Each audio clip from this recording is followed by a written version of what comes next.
Hello there, YouTube. Devin here again.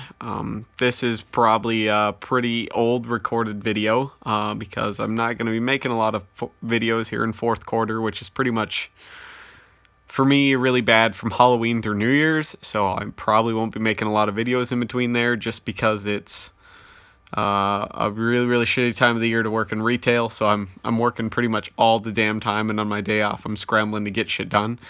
But this is a remake video, and it's on the Sohlberg helmet. Alright, now I have two examples of Sohlberg helmets here, and both are original Sohlbergs, and one is an original Russian Imperial one, and the other one is a Finnish one. One is in the process of being restored, and the other is fully restored. So what we have here is we have a restored Finnish civil defense Sohlberg helmet. Now, before we get into that, we're going to get into the history of the Sohlberg helmet. Now, the Sohlberg helmet was Russia's first ever combat helmet. Well, first ever domestically produced combat helmet. Before this, they used French-made Adrian helmets. Exactly the same. They were all made in France. All the Russian Adrian helmets were all made in France, and they were all painted the same dark blue color. Then when they got to Russia, they were all repainted green on the outside, but the inside of the helmet would still be blue. The dark blue color that they painted them, the dark horizon blue. So that would be all of the Russian Adrians will look like that. Now, some didn't have badges on them. Some of the Russian Adrian helmets did have badges. Some were field modified to have badges, so it just depends on what year and what contract one they have. Now, every Sohlberg I've seen so far doesn't have a badge normally, I think, but I feel like they were modified later after production, like once they got out in the field to accept a badge. But until that point, I don't think that was something that happened at the factory, but you can correct me if I'm wrong. Now, the reason the Sohlberg helmet came about is because it is based on the attrition rates of Russian equipment. The Russian Imperial Army in World War I suffered catastrophic failures very early on, battle-wise, to both the Germans and Austrians. Such as like the battles of Tannenberg and Masurian Lakes, and even some of their very wide successes in the war, such as the Brusilov offensive, though successful, did cost a serious amount of lives and resources. So the problem with Russia is they were getting all their helmets from France, but France is on the complete opposite side of Europe. And with German U-boats and everything like that, and really no safe overland route, helmets just weren't getting delivered to Russia, so they had to come up with a solution, obviously, to make helmets. And so what they did is they basically just took the Adrian design and made it their own. Now, they're a little bit different than the Adrian. The easiest way to spot a Sohlberg from an Adrian is it doesn't have a very big comb on it. It has just this little vent hole cover, whereas the Adrian helmet has a whole comb. And if you want to see an Adrian helmet, I have, you can click my little name down there in the bottom and go to my helmet playlist. There's a couple different versions of the Adrian helmet in there if you want to see some closer videos of the Adrian helmet. So, but I don't want to confuse you guys too much by having Adrian helmets out here.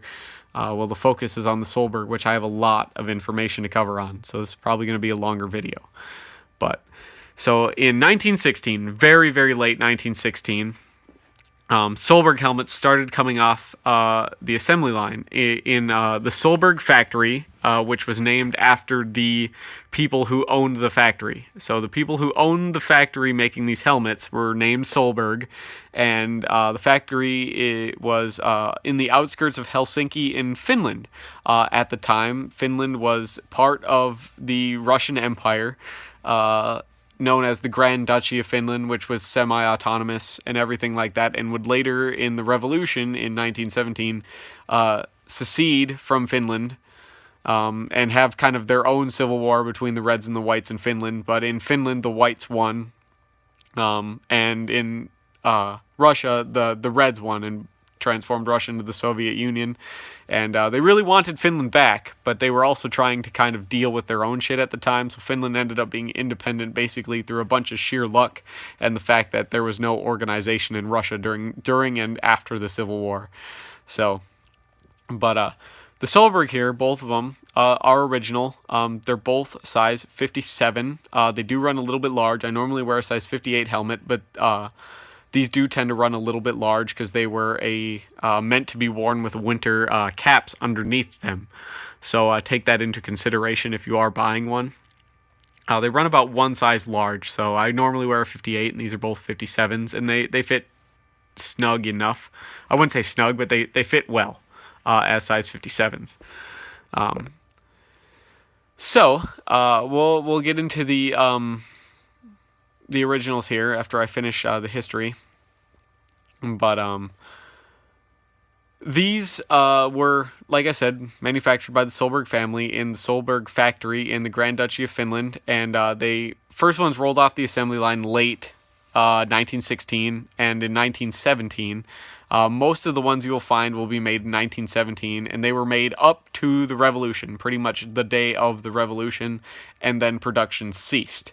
So these are pretty rare helmets to find. They're very expensive because of that, but most of the ones you find are actually in pretty decent condition, because they kept on either they're like this one, Finnish, where they were refurbished and retrofitted and used up through World War II, or they're like this one, where they were used until the SSH-36 came along, and then they were all thrown into storage and eventually captured, or something like that. But you could still see Russian sohlbergs being used into World War II, especially in like Leningrad, when it was under siege. You see a lot of civil defense and like AA gunners using these. So, and you see a lot of SS soldiers using in Finland, because helmets were kind of weird for a little bit during the Winter War when Germans were aiding Finland.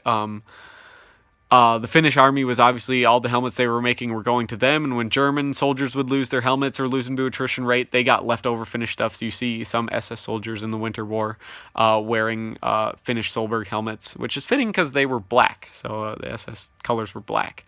So this one here I got is the Finnish one, and it has a reproduction cover on it. So the Russian World War I cover is just a linen cotton cover, is all it is. It's just 4 panels in triangles, and it's held in place with a drawstring. Reproduction black braided chin strap. Now a lot of them would have had square chin straps like this, as you can see. But a lot of helmets were delivered without chin straps to Russia. So the Adrians included. So they would come with, early on, they came with liners and chin straps, French. And later, as leather became more scarce for France, they were shipped without chin straps, and then eventually without liners even, and they were just shells, and Russia would put their own stuff into them. So I've seen them with both black and brown chin straps. But this is a reproduction chin strap I had handmade. This brass buckle, as you can see, you can see the sanding marks on it, is a nice piece of brass here. Solid piece of brass and nice leather hardware, which is going to go on this once I rust remove this and repaint it. I'm getting paint specifically custom made for this, based off of a lot of science and historical facts and everything like that, and some original samples of Russian uniform that I have that were not sun faded. They were stored very well, and what little bits of green that I could get sampled off of this helmet to make a nice custom paint to go on here. So both of these helmets were made in 1917, I'm guessing, because of the quality of the rivets on them. Aren't as nice as the 1916 ones when they were once they finally ramped up production. So the Finnish one here, as you can see, is made of this black, it has this black shiny enamel paint on it. It has a reindeer leather liner, which is in very, very good condition. I got the liner, and the liner was very, very dry. So I rehydrated it, and now it's a very, very nice helmet. This is the helmet I will wear reenacting a lot. I normally wear like a hat actually under this because I don't want to get my hair grease on here because I have actually pretty acidic skin oils. So I usually wear like a head wrap, something a very low profile, kind of like a bandana when I'm wearing this so I don't hurt the leather. But this is a Finnish liner that was put in sometime after World War I, after the Finnish Revolution probably. So, and it's held in place by rivets on the outside of the helmet. If I could take pictures of them, if you could see it, there it is. It's riveted. Get the drawstring out of the way here so it can focus in there. But see that little right there at the top of my pinky, there's a little rivet that goes all the way through the helmet, right through the felt and everything, and they were riveted in place like that, so you can't really replace the liners. As you can see there's that little piece of metal in there. That's all of them. So they are all reproduction like that, so you can't take the liner out without grinding the rivets, whereas the original Sohlberg would have had the same 4 sets of bendable prongs like an original Adrian has, and I'll show you when we get to this one here. But this is a very, very nice helmet. It's actually pretty lightweight. It has some benefits over the French Adrian in the fact that it'll take all the same parts as the original French Adrian, but it's a lot sturdier. It's actually made out of a thicker steel. It's made out of a nicer quality steel. The French used actually pretty poor steel when they made their helmets, which is why you don't find a lot of 1915 Adrian helmets that are in really, really good condition, because they used kind of an inferior steel and they tended to rust away by now. They were also made out of 4 parts, 4 shell pieces. So French Adrians would be made out of the back bill, the front bill, the dome, and the comb on top. Okay, and the Russian Sohlberg helmets are made out of 2 pieces: the dome, the vent hole cover, and the shell, which made it a sturdier helmet. It's made out of a little bit thicker steel. They're actually pretty close to the same weight, though, despite this being a thicker steel. So this helmet, the Russian one here, the original Russian one, so not the Finnish one. This one is an original Russian one. Does not have a liner, does not have a chin strap. But here is what the inside would look like of one of these helmets. There you can see the bails for the chin strap. They are swivel bails. They're held in place with 2 rivets, just a flat piece of steel held in place with the rivets. So I'm going to rust remove these, lube them up. Everything like that. They should still be good. Everything on this helmet looks very good, completely restorable. And this is one that I'm going to have for display purposes pretty much when we do demonstrations, so people can see what an original Russian World War I Sohlberg helmet would look like. Now, this is how the liner would be held in place, just like on the French ones. It's pretty much a piece of flat steel with these little prongs on them. And I don't want to bend these prongs more than I have to, but these would, to put the liner in, you would bend these up straight, pierce the liner, all right, then fold them back over all around these little corrugated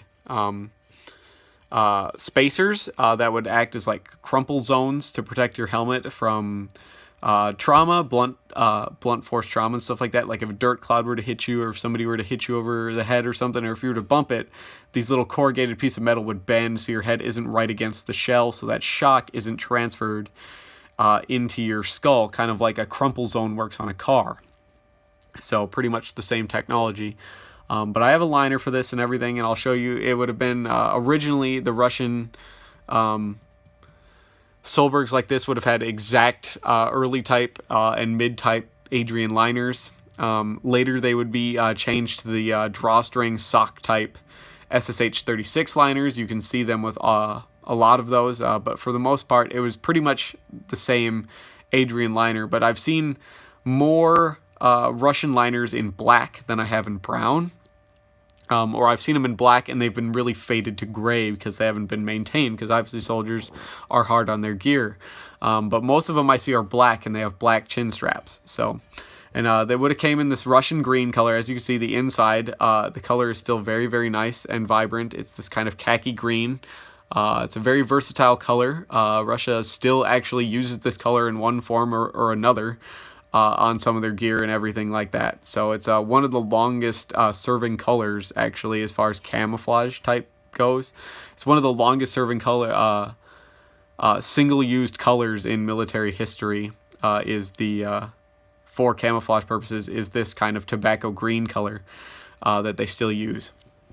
So hopefully you guys liked this video and I didn't overload you with too much information. Now these are incredibly rare, so hopefully I corrected all the information that was wrong in this video on the last one, and everything works out super well.